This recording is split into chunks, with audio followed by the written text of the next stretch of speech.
is doing. A number of it will refer to council, and they are looking at it. I'm awaiting a report from the GTEC Council for a briefing. Then I'll come back to this house if you so desire. Thank you. All right, we have a management issue over here. Overdue receivables of 1.3 million Ghana cedis. What has happened to this? And it started from 2017 all the way to 2023. Chairman, management has put in measures to improve the Commission's operations, including revenue mobilizations. Institutions were served demand notice, and in addition, a debtors task force was considered to help in the recovery of debts.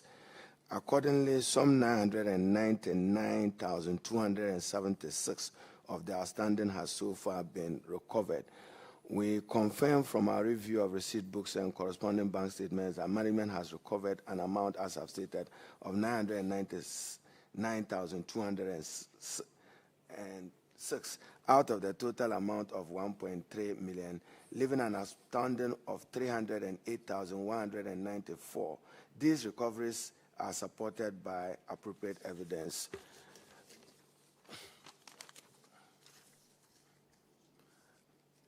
And the outstanding shall be fully recovered.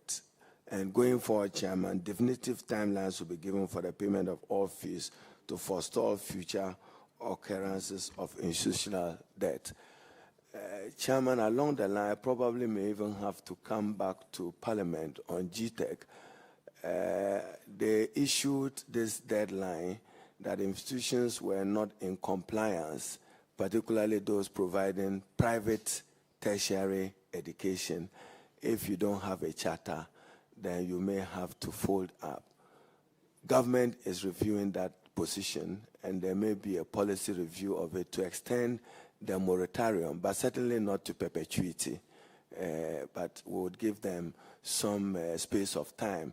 Chairman, noting that not every qualified Ghanaian student has the opportunity to be admitted into a public tertiary institution, they will be in denial if we were to be high-handed in terms of the regulation. But that's what the law requires him to do. So I may seek a review of the law in order that we extend the period of the charter and then learn from best practice. What happens in Australia, what happens in the US or UK? How are those private institutions able to cope with the public tertiary institutions?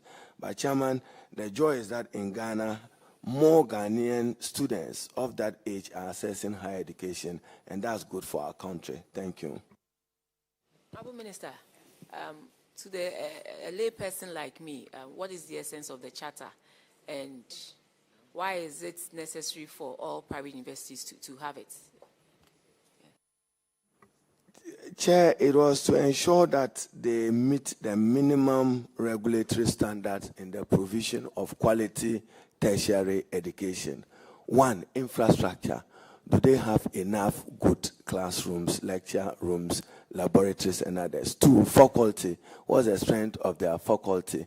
If the requirement is to be a PhD or a professor or an associate professor, do they have the minimum number of persons in that particular area? And then also there is accreditation of courses. The GTEC also issues accreditation of courses, whether the institution is readily prepared to undertake that particular course of training. If you say, for instance, you are providing higher education in biology and you don't have a laboratory or chemistry or physics, then GTEC is not likely to support you to undertake that activity. So in the law which was passed by Parliament, some time period was allowed that if you were not able to charter, you may fold up. And Chairperson, if we did that, apart from the students who will be affected, Ghanaians in the private sector who are investing in private tertiary education, that would be a disincentive to them. And they've done well. I mean, if you look at whether the church-related institutions, whether it's the Catholic Church or is the Pentecost Church or the Presbyterian Church, which is providing higher education, they've done pretty well in partnering government in providing that. So we will review the legislation, but not to perpetuate. It won't be forever and ever. Then you keep saying that, give me more time. It cannot be. But at least let's give them some time, because the challenge is how many students are they able to admit? And they are fee paying. How many parents? It's the same Ghanaian parents who are paying because the ward or child could not get a public tertiary education. So standards will not be compromised. But I think that we should allow them time and space to justify their expenditure and the training they are providing. Thank you. Auditors, could you confirm the amount collected by GTEC? Honorable Chair, a total of 999,276 CDs has so far been recovered, leaving a balance of 308,194. Thank you. All right. Now we go to Ghana Library Authority. Honorable Opoku Ansa will take care of the financials.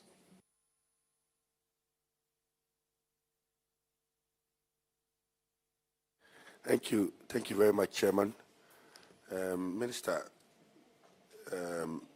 I'm looking at your financial performance and deficit. The report shows that the year ended 2023 with a deficit of some 5.76 million. And if you look at your financials, this is worse than the previous year.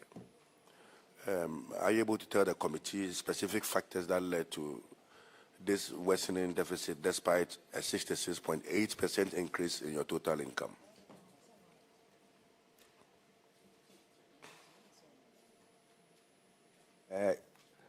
Honorable Opoku, just refer me to the paragraph. What I do know is those that are related to overdue withholding tax not remitted to the GRA as the main concern in the management report. No, we are looking at your financials, and this is in paragraph 647. Paragraph 647, yes, right. Please. Thank you. Just 1 minute to refer to it.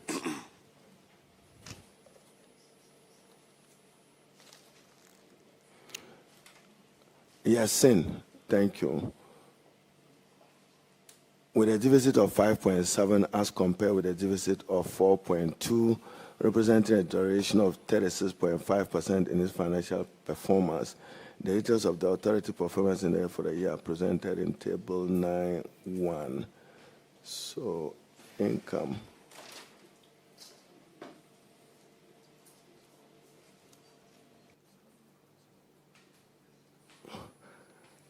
In the past, it was attributable to increase in grants. I'm not able to say same for the same period.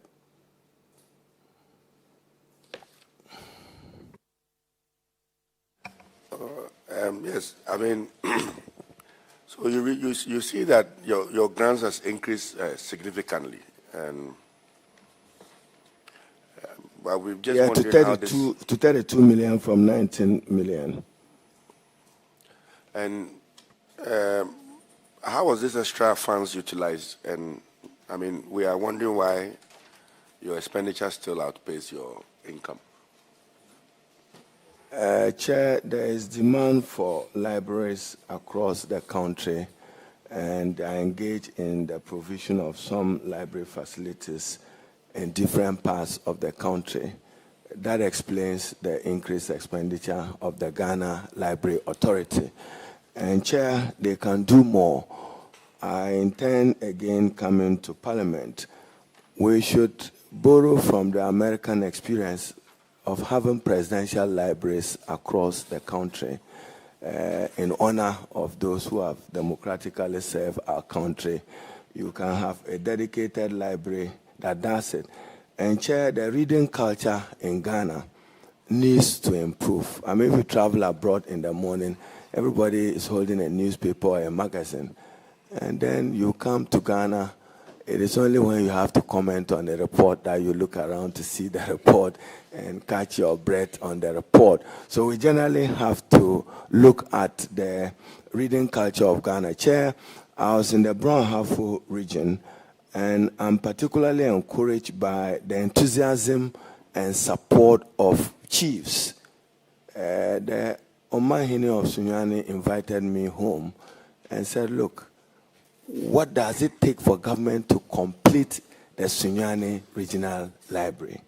I've gotten a similar request from the chiefs and people of Koforidua. What does it take? Then, Chair, you go to many of the schools, they do not have adequate and supportive libraries. We need to invest more in libraries. I'm seeking to come to Parliament to revise the Ghana Library Authority legislation and to make a strong case for them to have, at least every school must have a minimum of a library in good standing. Not when, and probably if we have the resources, we should even be thinking about digital library for the student, whether secondary school or at whatever level. So, Chairman, what accounts for their increase in expenditure is driven largely by the need. And across the country, I was in the Upper East region. I was told that, for instance, even Regional Directorate of Education, no office to house them. Metro Director of Education, no office to house them, no library. Our children shouldn't just be in school. They must be in school to learn. I thank you. Thank you. Thank you, Minister. And thank you for the efforts to increase libraries across the country. Let me now take you to your non-current assets. We also saw an increase, or we've seen an increase of about 94.9 million. And that's over 500%. And the reasons given for this is that there was some revaluation and acquisition that was done. Are you able to tell these committees a bit of details? We want to find out why your non-current assets would increase by over 500%. What specifically did Ghana Library Authority do to... Chair, once they build, then that will add to the re-evaluation of their assets, and that will get the figure jump up. Thank you. In fact, Chair, one of the concepts I inherited is the Ghana Library Authority seeking to do public-private partnership. They have a lot of good land across the country, and whether a private sector person can partner them to build a library and use a portion of their land. But that's still a matter we are discussing to see whether it's feasible and whether it guarantees value for money, particularly with the use of state and government lands. Thank you. Thank you very much, Chairman. That'll be all for me. All right, thank you. Now let's go to management issue. And Honorable Enim will thank you, Chair. handle that. Minister, this infraction has to do with overdue withholding taxes to the tune of 1,023,860 Ghana cedis. And from the auditor's review, most of these withholding taxes were withheld from 2019, 2020, 2021, and 2022. And it's quite worrying that we would withhold up to about 1 million and we will not remit to Ghana revenue. Minister, before I come to the substantive question, you look at the institutions that have been withheld, and quite a number of them are very, very significant. For EPP Books, Tanit Limited, they were withheld to the tune of 156,000 Ghana cedis. This was in 2022. EPP 2020, and the amount involved are quite significant. And I'm asking myself, what are these institutions doing? How have they been filing their returns? Because if you have withholding taxes withheld to this tune and you are not chasing for your certificates and for your credits, how are we managing this, Minister? Chairman, thank you very much. We have recommended to management to ensure that the 123860 is recovered. Indeed, management reached out to the Ghana Revenue Authority, and accordingly, some 182,183 cedis have been sent down to the Ghana Revenue Authority. 7th November 2024, 45,114. 13th August 2025, 52,000. Then 14th October 2025, 55,000. Management will continue to engage with the GRA to settle the outstanding withholding tax. But I essentially agree with you that that's not an acceptable and a good practice.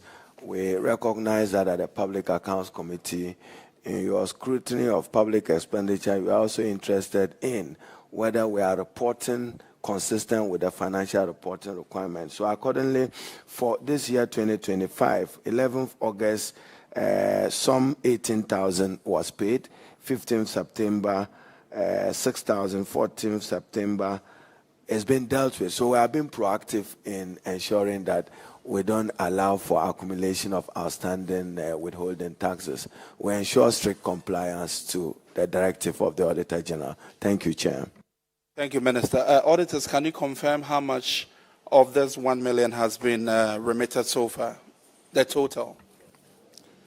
Honorable Chair, we can confirm that a total of 182,188.83 has been recovered. Thank you. Minister, it looks like from the total the auditors confirm, we still have a significant amount to remit. We are looking at 1 million and auditors confirming 182,000. So we have so far almost about 800 and something thousand yet more to remit. So, Minister, if Ghana Library Authority can take steps to immediately remit this amount to GRA so that these institutions that have been withheld Executive Director, I hope you are listening. Receive the tax credits for all these years. Because one thing that I think we have been considering for the past few weeks, a number of these infractions keep happening. And I ask myself, what are these institutions doing? Because if these institutions will put some bit of action into it and follow up with these institutions, I believe that it will push them to be able to remit these amounts to the GRA. Thank you. Executive Director, Ghana Library Authority, you are to ensure respect and compliance. I'll follow through with him and his team. Thank you. Thank you, Chair. Thank you very much, Honorable Minister. The next one we'll go to is National Service Authority, National Service Scheme. And Honorable Abnao Asare will handle that one, please.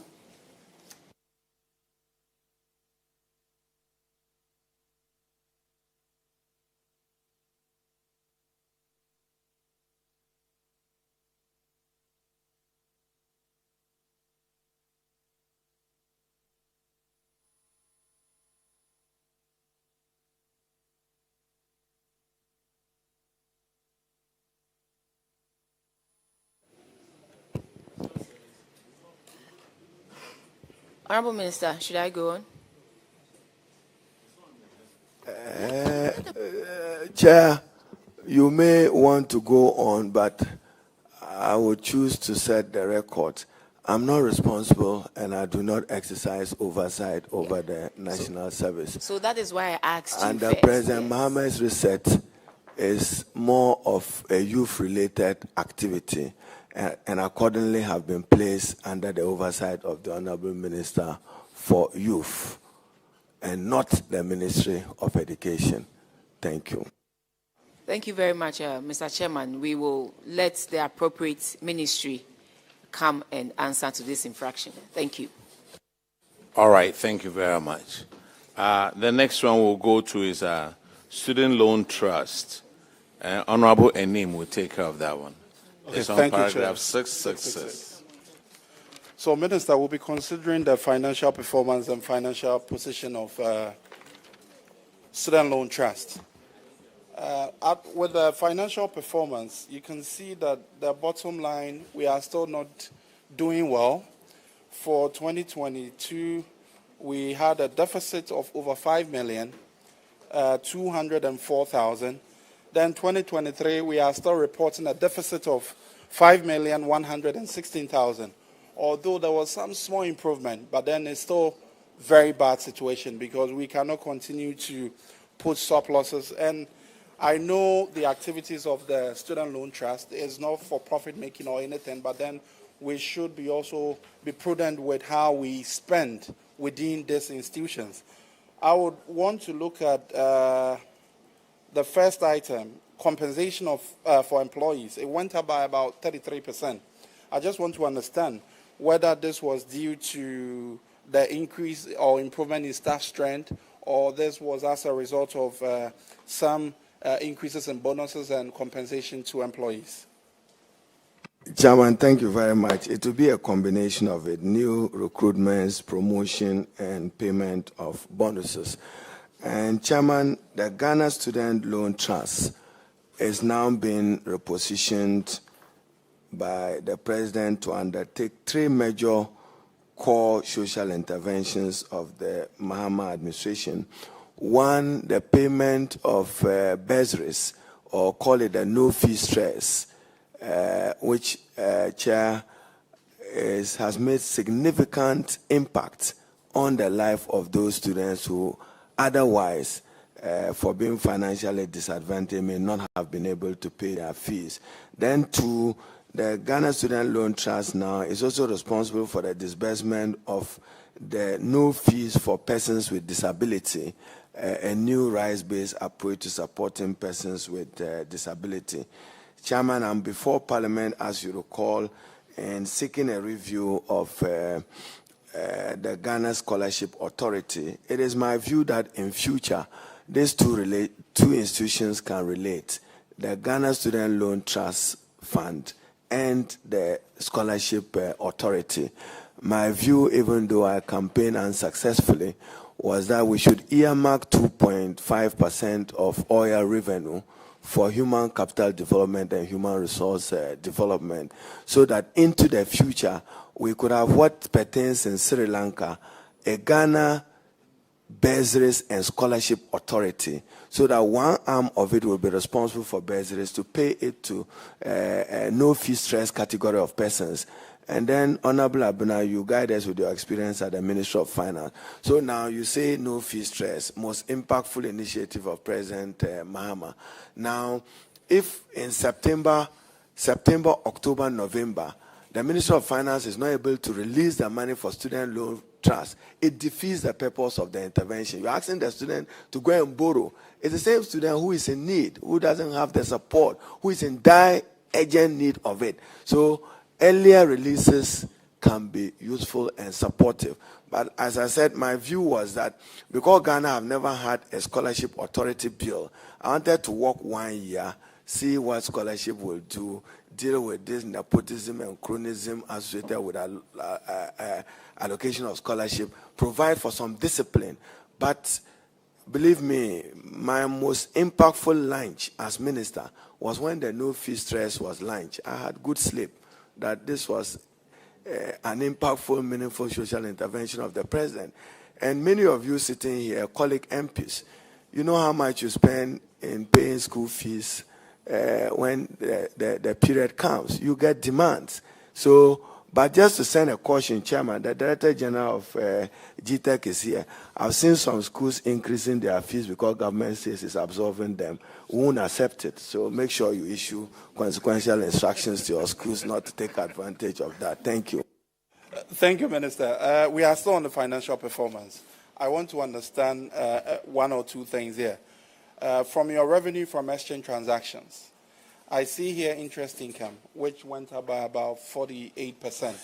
I just want to understand what form of or what kind of investments is SLTF involved in?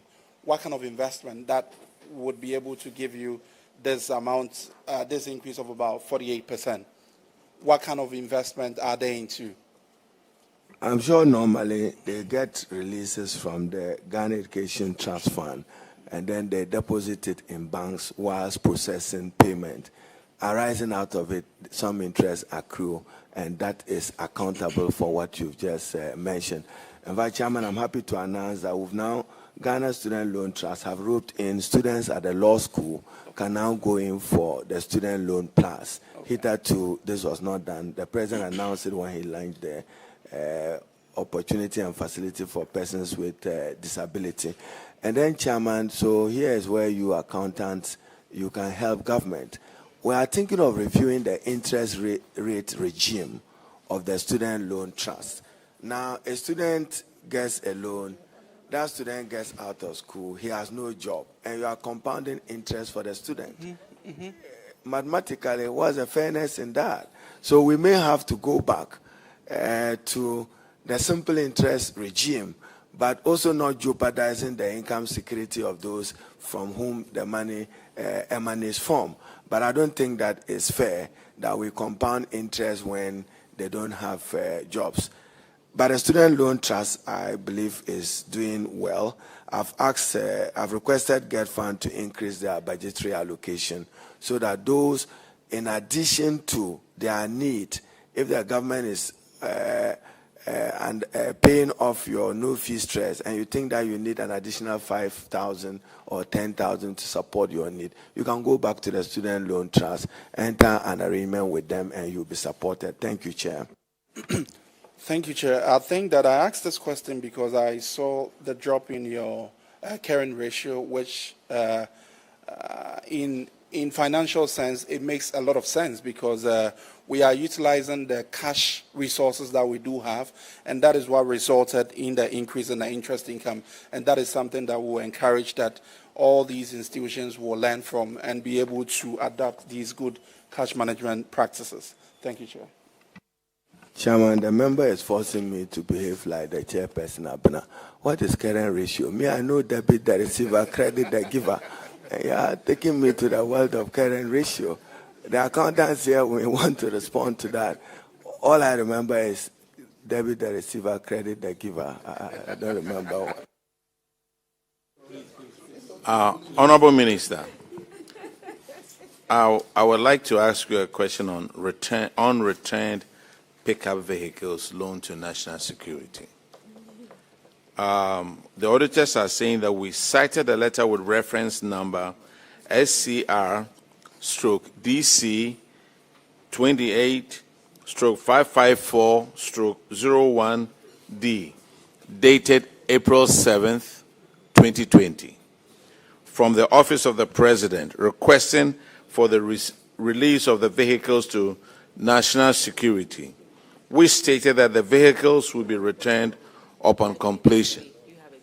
We noted during our review of assets management that 100 brand new Isuzu pickup vehicles procured by the ministry in 2020 to be distributed to various SHS and other education institutions to facilitate teaching, learning, and other administrative activities were released to Lieutenant Colonel Faustina Dennison with National Security on 28th of March 2020 and 29th of March 2020 to assist in the fight of COVID-19 pandemic.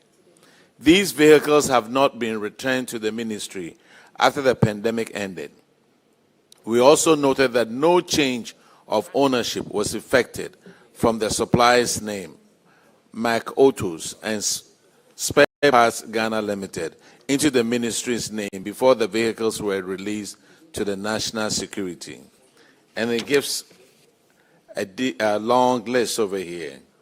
We recommended that the Chief Director should, as a matter of urgency, recover all the vehicles, and any vehicle not in good condition should be replaced by the national security, failing which the Chief Director should be held liable. Minister, what has happened to these vehicles? Chairman, the Chief Director is here. It's your whole.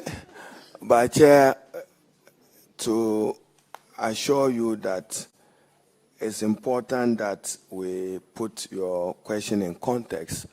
As you yourself rightly observe, COVID, the country had to go through some national emergency in containing COVID. And probably at the time, national security required those vehicles. You know, government procurement. You couldn't have been waiting that go through procurement of 1 to 3 months to get vehicles to release to national security. They needed to be around the country to support health emergency staff in fixing and supporting the delivery of health services to those who required it. Chairman, I'm liaising with the Office of the Chief of Staff and the Office of National Security Coordinator for the retrieval of those vehicles. Chair, I'll share with you a letter edited and signed by me, which I forwarded to the National Security Coordinator to account for those vehicles, and I'll do follow up on them. I thank you.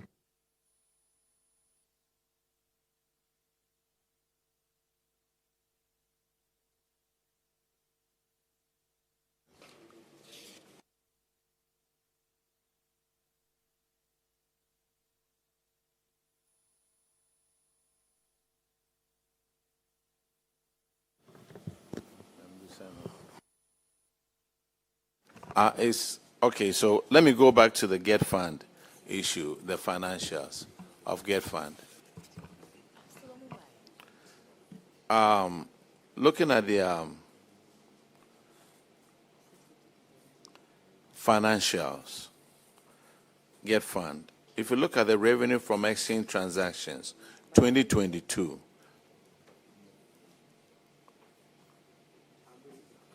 Minister, will you be the one answering the questions of Get Fund? Chairman, I'll attempt. If you are not satisfied, then the Get Fund administrator himself will come in. But I'll attempt an answer. Honorable Minister, then maybe we need to reschedule them. Chairman will be happy if you reschedule us to deal with the Get Fund. Okay, thank you. Honorable Akwesi Akonedo has a question to ask.